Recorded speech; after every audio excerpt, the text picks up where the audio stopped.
โดยเดินทางปลอดภัยผู้สิไปกันฮะกอดก่อนกดเอามากอดเรียนอะไรเด้อตัวใหญ่จะเป็นจะคืนเลยโอ้ยบายเจอกันใหม่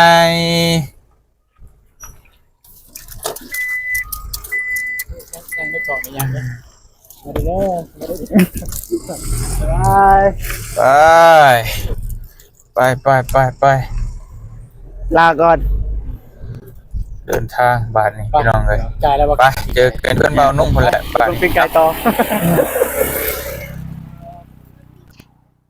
เอ้า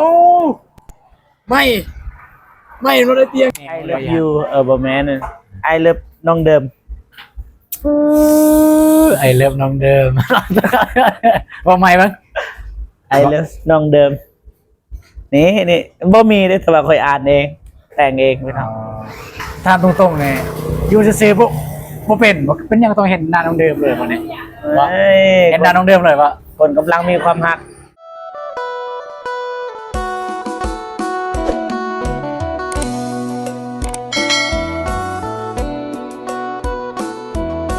น้ำบริเปลี่ยนเมื่อวานไปใส่บริเปลี่ยนบริเมื่อบ้านก็ตื่นอยู่ว่าเจ็บบริเมื่อบ้านนะเชือเปลือกเอาแต่ไปใส่มื้อนี้เหรอนี่ก็มาหาน้องเดิมแล้วก็แวะไปซื้อส้มตำแล้วก็ไก่ย่างกับทักทายสวัสดีเด้อสวัสดีพ่อแม่พี่น้องเบิดสุคนเนาะยินดีต้อนรับซองตูนชาแนลไม่ว่าอยู่ภายในหรือต่างประเทศอะไรเงี้ยวันนี้ก็มากับเบาเจ็บคือเก่าเบาเจ็บมาซื้อของกินให้น้องเดิมโรแมนติกคักแต่ว่าเขาได้สั่งก่อนเขาถ่ายคลิปอีกเขาสั่งแล้วก็เขาก็ไปสั่งอีกสั่งมาแต่เขาก็ไปเบิ่งซื้อละเพราะว่าราคาเขาก็ฮู้แล้ว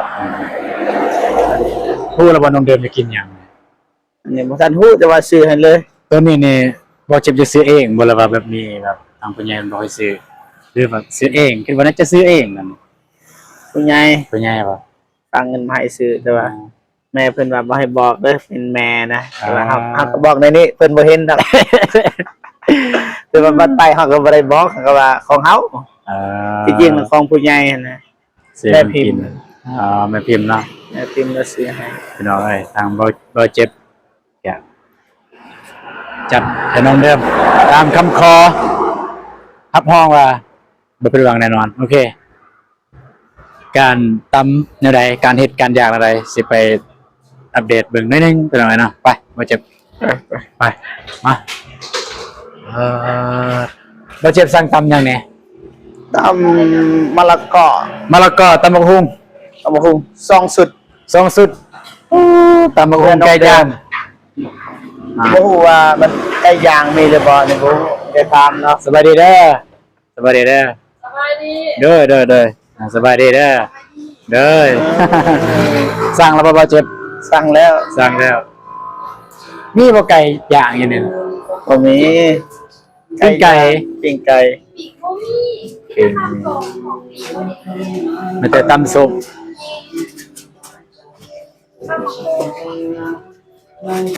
บ่ฮู้ว่ามันสิแซ่บหรือบ่เนาะ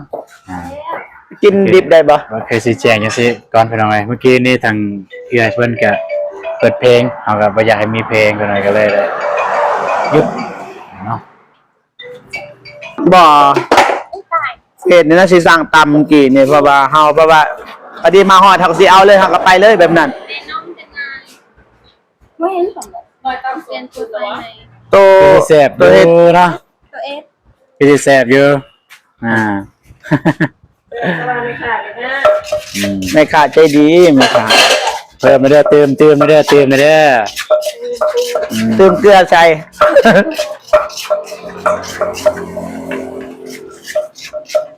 เอาแบบเข้มเราจะกบเกลือเอาแบบเข้มก็กินได้ซื้อให้ผู้สาวได้แม่น2 คุกตำ2วะกินน้ำกันนั่นแหละไปกินน้ำผู้สาวกินตำทะเลถูกว่าโอ้ยเขาเอิ้นว่าฮักแท้คิดเกลือกับแซ่บมันบ่เอิ้นว่าฮักแท้บ่แม่น บ่แม่นว่าสิกินบ่รู้ๆลาๆนะ นักแท้กินเกลือกับเสื้อ แม่น เนาะ แม่น แสดงว่าได้สะท้อนมาทางนั้นคือทางนั้นกันสะท้อน ถ้ากันไปกินอยู่ในตลาดวะ อยู่บ้าน อยู่เฮือนผู้ อา สา ลิ ว งบ้านอาลิง จะสิว่าผู้สาวน้องบัวไซส์นั่นแหละ โอ้น้องบ่ใส่บ่ไหวแล้ว บ๊าย เราโทรหาน้องนี่เบิดมื้อเบิดคืนเด้อ เราขายก่อนดีว่า เออ แล้วก็ดีเราก็ฮู้จักทำมาหากินอยู่ แม่นไหม แม่น เราดุนะ เราดูได้หากินหายากกันน้องสาวนะแต่ว่าสาว แต่ นะ ว่าเห็นทีมงานเธอได้นี่เต้นเลยเด้ เต้นเล่น ปอดเลยแม่น้องอารมณ์ดี ฝากนะเด้อฝากติดตามเด้อผมน้องเด้อเห็นทางใดเผื่อเห็นทางใดเห็นทางใดสาวนะ แล้วหนาวะ แม่น โอ้ยแล้วกันคน ว่าคือฮู้ว่าพวกน้องไปหาน เอ็นในสองนั้นอีสาวให้เบิ่งใน YouTube เป็นสองอย่างก่อน ซองบาวติงทองบ่อ่า บ่มีว่าซองเบาเจ็บบ่เคยติดตามปะ บาวตูนเด้ เอ้าเขาก็แชร์ในเฟซเด้ โปรโมทซองเลยโปรโมทซองเลย ไหวเนาะ ไม่สมบอกสายนี่เขาเห็นสายนี่เขาบริษัท ซาบ่ สายแล้ว เฮ็ดช้าๆแน่พอได้คลิปดนน่ะนะ อันนี้แหละปุ๊บปับ ได้คลิปเว้ย ก็ว่า สิมันต้องทันใจลูกค้าแล้วมันต้องเย็นให้ไว้ทันสารมันก็ทันใจทันคิด ไว้ได้คุณภาพพ บ่ อ ที่จริงนี่ก็เฮ็ดไว้พี่น้องเอ้ยว่องไวทันใจทางน้องเพิ่นเฮ็ด สารก็ได้เพราะว่าลูกค้าใจฮอด เดี๋ยวแต่ว่ารสชาติสิแซ่บหรือบ่แซ่บอันนี้อีกเรื่องหนึง แต่ว่าสิแจงเด้อ ได้ เราจะใส่แมสเพราะว่าเฮาขี่รถมันหนาวเด้อย่าเป็นหวัดนะ แม่น กลางคืนเฮาก็ใส่เด้ แม่นสิใส่เม็ดเพราะว่าขี่รถไปก็มันก็ หมอกเด้ แม่นเย็นนะ เขาเปียกบอ ไป เปียก ก็ได้เลยเนาะ ที่ฟ้องโทรหาซีฟเขาก็หา โดย เขาเห็นที่ร้านโทรมามันบอกว่าทางบอกด้วยว่าจะเห็นไหนแล้วล่ะ เอาจับภาพตอนรับเลย อยากเอาตุน พี่น้องเอ้ยก็ขออนุญาตใส่เม็ดเด้อขอเสียมารยาทก่อน โดยขอบใจเด้อ 50,000เนาะ แน่น เด้อใจหลาย ไม่ย้ายแล้วถัดวะ โอเคไปโอเคเดี๋ยวเราจะได้เดินทางไปเลยพี่น้องเอ้ยไปบ้านอาลิงแต่ว่าไก่ย่างหรือปิ้งไก่เนี่ยก็ไปซื้ออยู่แคมป์ทางเข้าบ้านอาลิงเนาะบ่เจ็บเนาะ บ่ฮู้ว่ามีนี่บ่มั่นใจ ปิ้งไก่เนาะ แม่น เราต้องไปซื้อตลาดแต่คือสิมีอยู่คันหมู่ขายบ่หมดมีอยู่ปกติก็ไปซื้ออยู่หั่นก็มีปิ้งไก่ คุณตลาดกันนะหันนะเอ๊ะค่ะหันเนี่ยหันคุณตรงอะไรมีใส่บ่ไม่ตรงในโต๊ะ ๆโอ้ แสบนู่นทำเฮียลูก โอ้พูดแล้วเคยซื้อตลอดเลย เด้อ แสบปีกไก่ แล้วเฮาสิไปซื้ออยู่ลุมแล้วเฮาสิกลับไปกลับมา โอเคทุกคนมันจะไปเจอกันอยู่ทางเข้าไปบ้านน้องเดิมเลยเนาะบ่เจ็บเนาะ โอเค ไป มาสิถือซอยไป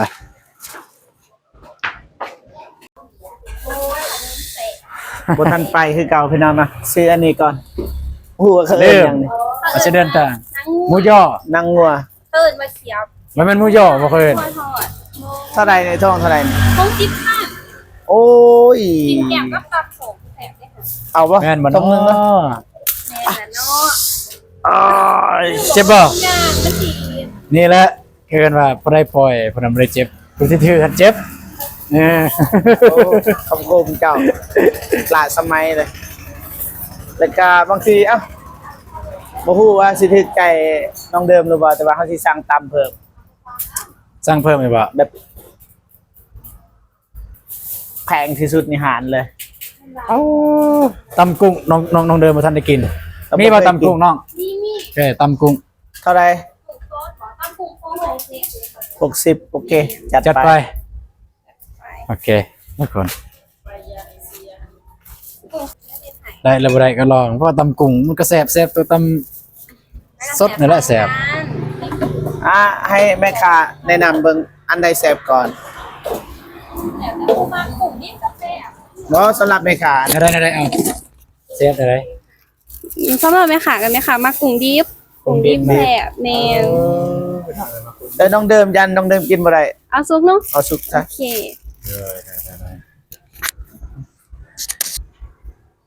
นางถาดก่อน การทำซุปเพราะว่าลูกค้าก็กำลังเริ่มทยอยเข้ามาเนาะ บางคนก็เมื่อคนก็มา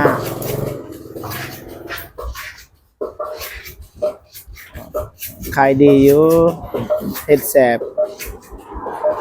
ห้านอันนี้ตั้งอยูไซห้านเนี่ยสมมติเราอยากโปรโมทห้านเนี่ยอาชีพว่าอย่างไรเนี่ย ห่านโค้งฮะบ่แม่นเลยซื้อห่านตำแซ่บตำนัวตำส้มทางโค้งนี่ ตามส่งทางโค้งถ้าแตงเนื้อปะถ้าแตงใต้ ทางมันโค้งแต่ว่าทางใหญ่พี่น้อง อ๋อ มาเด้อ พอได้มาทางนี้ก็ อย่าลืม เมือง มาแวะ เขาก็อย่าลืมมาแวะมา มาสิบ มาซิเบิ่งว่า แม่ค้า สิมือลูกสิมือแม่ค่ะมันจะแซ่บจะนัวสำใด บ่ว่าบ่ลองบ่ฮู้เด้จังได๋ว่าเฮาว่าแซ่บก็บ่เชื่ออีกต้องมาลองจะว่ากันมันแซ่บหรือบ่แซ่บตำทางโคกมีแต่ว่าเฮาก็ มีหยังแหน่หั่นมีตำบักหุ่งตำตีนไก่ตำกุ้งตำบักปลาหมึก กุ้งแช่น้ำปลาทอดเอ็น เกี่ยว ไก่ กับเบิดทุกแนว I เลย love you บ่แม่น I love น้องเดิม ไอเลิฟน้องเดิม ว่าใหม่บ้าง I love น้องเดิมนี่บ่มีเด้แต่ว่าค่อยอ่านเองแต่งเองไปทำ ถามตรงๆเลยอยู่ซื่อๆบ่เป็นยังต้องเห็นหน้าน้องเดิมเลยวันนี้ เฮ้ย เห็นหน้าน้องเดิมเลยปะ คนกำลังมีความฮักนี่กุ้งแช่น้ำปลาทอดอินไก่ I love you I love น้องเดิม เนาะเจ็บละเมอเฟอร์ฟันไปหอดน้องเดิมอีกแล้วพี่น้อง ต่ำทางโค้งเด้อซื้อห่างแต่บ่ได้แจกเบอร์โทรศัพท์ ต่ำทางโคกพี่น้องพอได้มากอ่ะ ปกตินี่คันมีป้ายมันต้อง ซิม มีเบอร์โทร เด้อพี่น้องเอ้ยอยู่เมืองเฮานี่แหละ อัน เมือ นี้ งท่า บ่ แต มี ง เบอร์โทร บ้านท่าแตงใต้ ก็มีแต่ว่าบ่ได้ติดไว้ในนี่เด้ปกติมันก็มี ลองอ่านเบิ่งเบอร์ลองอ่านเบิ่งเบิ่งลองอ่านเบิ่งเบอร์ติดต่อไหน กังสี่บอก914ไม่ได้อีกอันเอาไม่ก็ได้98168931เบอร์น้องเองเด้อป่ะ เมนเบอร์สามารถโทรทางตำส่งได้ แบบไปส่งได้บ่ ส่งขั้นแถวเขตไก่เคียงไปส่งให้ แถวๆในเมืองเนี่ย แมน สมมุติที่แอนนาเนี่ยส่งบ่ แอนนาส่ง ส่งเนอะ แมนโทรทางการส่งแถวเขตเลย เด้อ เพราะว่าเฮาทีมงานเฮาได้นอนในนาตลอด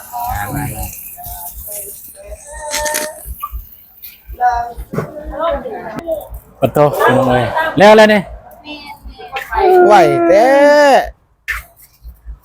ไม่เลยน้องบอกอยากให้ลูกค้าหาโดน บ่แม่นวางไว้ ไว้แบบบ่อยากให้ลู วาก ง ค้า ไว้ ทา ทัน โดน ใจ ก็ถือว่าโอเค แซ่บนำ แต่คนแสบบ่แสบมาส่งคืนแต่ว่าต้องกลับสู่สภาพเก่า โอ้ยบ่ได้เฮาได้แก่แล้วอะไรกัน ทุกซิปก็อยากบอก เอายังโตมาไหม เขาเลข วันนี้เป็น70เนาะ เมนไม่ทุกซิป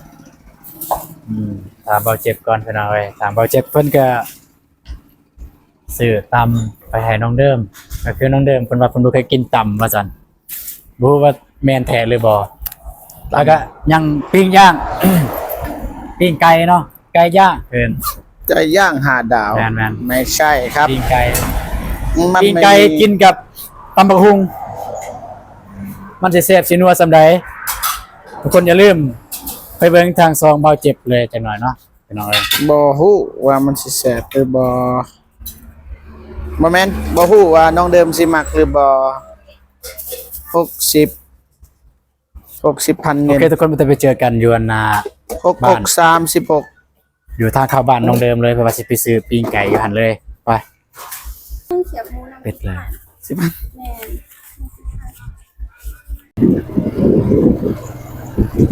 โอ้เอาเลยเราเดินทางไปบ้านน้องเดิมเดี๋ยวมีห้านนั่นปิ้งไก่หรือว่าไก่ย่างอยู่ไซแล้วสิจอดสิได้ไปซื้อที่ห้านโอเคทุกคนไปเจอกันที่ห้านเลยโอเคเป็นงานเฮาเดินทางมาฮอดยังคงว่าเดินทางมาฮอดดันหานแคมทางแล้วพี่น้องเอ้ยหานเก่าเจ้าเดิมหานไอรีไอยาวไอติงทองก็มักมาซื้ออยู่นี่เวลาไปเยี่ยมยามทางน้องเดิมก็แล้วว่า จริงไหม พยายามน้อง สบายดีเด้อเด้อ สบายดี สวัสดีเด้อ ใหม่เท่าไหร่นี่ ร้านสหา สหา 1,500 เต็มที่แล้วนะเดิมสหาแม่นนะบ่นี่แบบนี้ป่ะ อันเดียวป่ะไม้เดียวป่ะ ไล่เงินก่อน ไล่ เงิน200,000ต่ำเท่าไหร่ ลบอยู่เทิงนั้นบ่ชื่อได้ต่ำเลย 50 ต่ำนั้น60 50 50ก็60 ลบ60 แล้วก็ ลบ10เดือน100,000เท่าไหร่นี่ ไม่สหา สหาเอา2ใหม่ ไม่25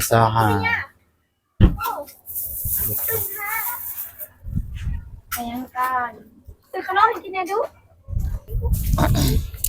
เอาเงินมาสิเด้อ ปาโทไปนอนให้บ่าวเตียงทองเลยยู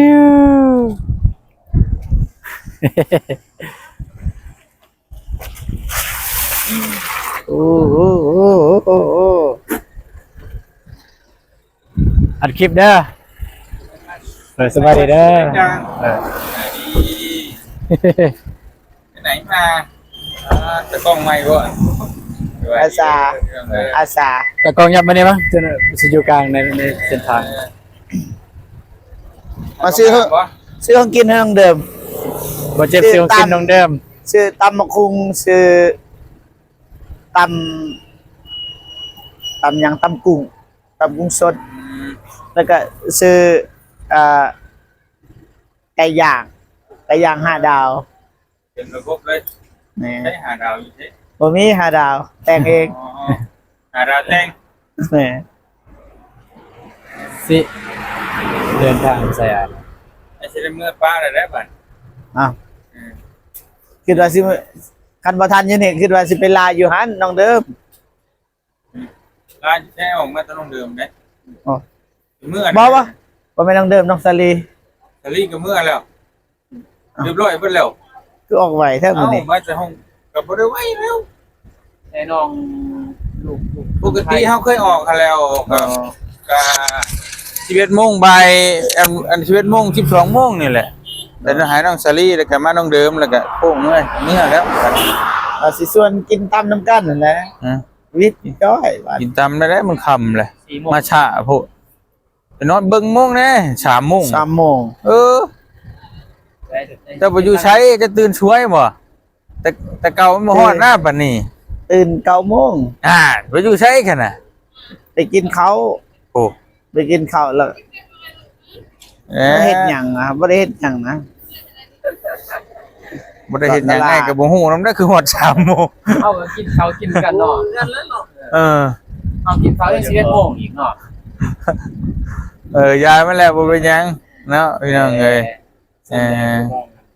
เอาไปหาน้องเดินมีรถกลับอีกไปเจอกันนอน บ่ทันเนาะ บ่ทันแล้วไอ้เมื่อเลยค่ำเลยเด้เพราะว่าเมื่อแวะบ้านน้องเมฆอีกเลยเมื่อนั้นมันหลายครับบ่เป็นหยังได้แล้วนี่ก็ได้เฮาก็ลากันเลยเนาะแต่ว่าน้องก็สิได้บ่ได้เสียเวลากลับไปกลับมาแล้วไปทายนึกว่าไปหาน้องเดิมจะไปหาน้องชาลีอะไรก็ได้แล้วก็พวกมึงพูดอะไรก็ได้บ่เป็นหยังบ่ซีเรียสยับเข้ามาพี่เห็นว่าได้เป็นวัยรุ่นดูไบได้เฮ็ดยิงเนาะเดี๋ยวนี้เนาะดังได้ยิงเนาะตะไลเด้พี่น้องเนาะทางก็ทำห้อง ว่าอ้ายเบิ่งนี้อ้ายเบิ่งนี้บ่ บ่เป็นหยัง บ่ให้อยู่นี่เด้ หยุดเดินก็หายได้กัน เอาล่ำนี่ล่ำล่ากันนี่แหละล่ำล่ากันเมื่อ อ่าพี่น้องเอ้ยโอ้ยย่านตะกล้องนี่ตะกล้องนี่ใช่สวยครับโอ้เนี่ยทำบ่ เอากระท้องเลยนะจะว่ายังไงแต่กล้องมันใช่ที่ข่อยครับผมใช่ จาง อายได้ข่อยเนาะ จางคนพิษแล้ว โอ้ บ่ได้จ้าง หยอก เจอ หยอ เพิ่ ก นอยู่ตลาดก็เลยเชิญเพิ่นมา เป็นตะกล้องให้เลย ก็ยืมโต ตักกองน้องง่ายเลย ตะกล้องอายเด้อเฮา มือกองโอตูนเป็นธรรมดา ตะกล้องประตูรวยกว่าบ่เจ็บอีกหุ่นพูด อย่าต้อง ของเท่ก่อน ปากป้อมพาแท้อยู่วัด เออเอาสิพากันเข้าพุ่นติคิดว่าทันเลยทันนะคิดว่า บอกกับว่าคิดว่าตั้งแต่คุยกันพูดคิดว่าน้องออกมาเลยแต่ว่าเอาเป็นอะไรคือว่าจนค่ำนะยังไปข้างอยู่ไสเพราะว่ามันเปิดสิเมื่อไปน้องเมย์อีกอะพุ่นแล้วนี่มัน5 โมง 6 โมงพุ่นแล้วเพิ่นสิได้เมื่อเดี๋ยวพุ่นแล้วไปแวะหันอีกนิดนึงบ้องเล็กบ้องน้อยนั่นแหละได้แล้วเดี๋ยวเมื่อแล้วก็ลงมาใหม่เป็นหยังดอก ประมาณจังมือ บ่ได้ตอบบ่ได้แต่จะเว้าแล้วมันเลยมือแล้วมันสิเสียสัจจะ สิแบบบ่มาเลยเลย มา มาฮอบนี่ปัญหา เรามาน้องสลีบ่ทันแล้วเด้ มา ปะบ่ได้ บ่มีปัญหาหยังดอกปัญหามันสิมีเงินเติมน้ำมันหรือบ่นี่นะ แม่ ปัญหาอยู่หั่นแต่คืนนู้น อะไรยังเว้าอยู่กับเบาตูดนี่ตัวอย่างว่าซื้อรถนี่รถใหญ่นี่เว้นอีกแล้วกับน้ำมันนี่ บ่ได้ว่าแตัวเว้นแต่น้ำมันได้น้องเอ้ยทุกอย่างได้ซ่อมบำรุงอีก ต้องมีประกอบประกันอีก โอ้ ถ้าเฮาไปฮู้บ่จ้ะมื้อใดมื้อหนึงเขาขี่ไปเพื่อไปชนคนมาเด้อุบัติเหตุมาเด้บ่ได้ง่ายเขาต้องเตรียมเงินรองรับไว้ตอนนั้นอีกเอาไปนำทางของมือเด้บ่ฮู้มื้อใดมันสิเกิดเด้หลายอย่างมันบอกเลยซื้อรถแล้วต้องมีเหลือเงินไว้จำนวนหนึงแหละ โอ้ อีหลี บ่ซื้อนะจ๊ะ ก็บ่ได้ว่าบ่ให้ซื้ออันนี้บอกให้เตรียมการไว้เว้าแล้วซ้ำมีเงินบ่ซื้อเลย บ่เห็นบ่ลีมาแต่ไหนขูดจืดหั่นเมื่อก็บ่ได้ 4-5,000 บาทแล้วหั่นขูดสีจะโรกไปซื้อได้บ่ไหวแล้วเอาขี่รถจักรนั่นแหละ น้ำมันเติมของมือน่ะมันปกติอยู่แล้วน่ะแต่นอกจากหันนี่มันหลายต้องมีความรับผิดชอบหลายอยู่ ไอ้น้องบ่กล้าซื้ออีกบัดนี้ไอ้น้อง เดี๋ยวก็กล้าซื้อแหละเป็นหยังจะมีเงินก็กล้าอีกถ้าบ่มีเงินแล้วบ่กล้า ตั้งไถยางแล้วสามีจะให้กลับก่อนเด้อบัดนี้เด้อ โดย โดยเดินทางปลอดภัยผู้สิไป ก่อน ฮะ กอดก่อน กดเอามาก็ถูกเดทายเด้อตัวใหญ่ จะเป็นจะเดือนโอ้ยเนาะเดือน อย่าว่าเอานะบ่ว่านะสิบ่มาหาก็ครอบตัวนี้แหละเอาตุ้ยนี่เสียใจแล้ว ไอ้ลี่นี่เราเอาเอง น้องสตัดทิ้งไปเลย บ่อยเว้าหยอกไอ้เว้าหยอกไปซื้อโอ้ยจริงจังอีกแล้วเอาหยอกว่าหยอกพี่น้องเอ้ยไปฉันกลับก่อนเด้อบัดนี้เด้อโอ้ยสบายดีเนาะไปก่อนบาย ไอ้น้องกลับคือกันบ่กลับสวรรค์ สวัสดี มาพี่ซะหน่อยรถดูดเข้าไปได้หั่น สบายดีเด้อพี่น้องเด้อเนาะทักทายสบายดีพ่อแม่พี่น้องเบิดสุขุทุกคนเนาะพี่น้องเนาะทั้งบ่ว่าสิเป็นพังลาวพังไทยหรือต่างประเทศหรืออยู่ไสก็แล้วแต่เนาะสดนี่แหละนั่นนึงไปพี่น้องเอ้ยลากั ถาน มเลยเด้ ทั้งเบา ถามแล้ว ตูนก็บ่เจ็บเนาะก็บ๊ายบายเจอกันใหม่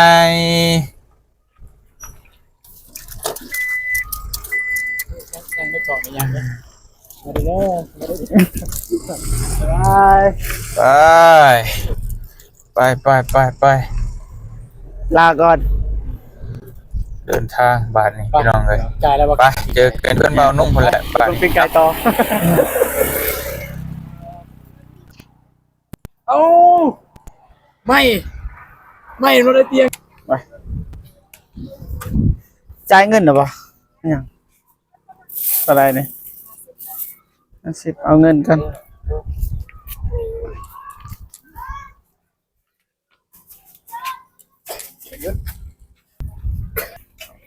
นี่ ตัวนี้50 50เดี๋ยวขนมก็เดี๋ยวว่ากัน โอเคเดี๋ยวสิจ่ายให้เลยเดี๋ยวตกใจเด้อ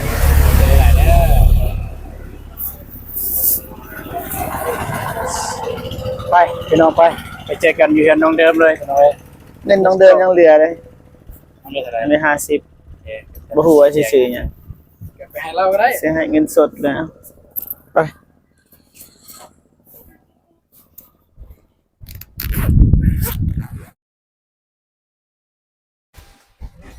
บ่เคยสักจักเทื่อ น่าจะได้อยู่สร้างอยู่ได้แล้วป่ะเปิดแล้วป่ะเปิดบ่บอกเนาะเมื่อก่อน โอเคทุกคนเลยตอนนี้เราเจ็บกับประตูกับมาฮอดเดือนน้องเดิมแล้ว แต่ว่าก่อนสิอำลาจากคลิปนี้ก็เมื่อกี้นี่ก็ทางไอเตียงเนาะกับน้องเมฆเมื่อสวรรค์เป็นอะไรกิดฮอดเนาะอยู่นำกันไล่มืออะไรกิดฮอดรู้สึกว่ากิดฮอด งานเลี้ยงยอมมีการเลิกลาพี่น้องนะก็ปกติ กับบ่ว่ากันพี่น้องเลยทางไอเตียงกับน้องเมฆเมื่อบ้านก็จะได้ก็ยังทีมงานเฮาก็สู้งานต่อไปเนาะ แม่เจ้านายก็มา แต่เราก็มาอีกเก่าฉะนั้นเราก็มาอีกก็คือเก่าก็ได้พอกันคือเก่าไปเลยเอาสำหรับคลิปนี้ EP นี้ก็จะขอจบคลิปตัวบนนี้เลยเนาะแต่ว่าเจอกันในคลิปต่อไป แล้วก็อย่าลืมติดตามต่ออย่าลืมเบิ่งทางสองของเบาเจ็บเลยว่าบรรยากาศการกินข้าวของเบาเจ็บเป็นจังไดเนาะไปจบ ขอบคุณคำว่าสบายดี สบายดีบ๊ายบาย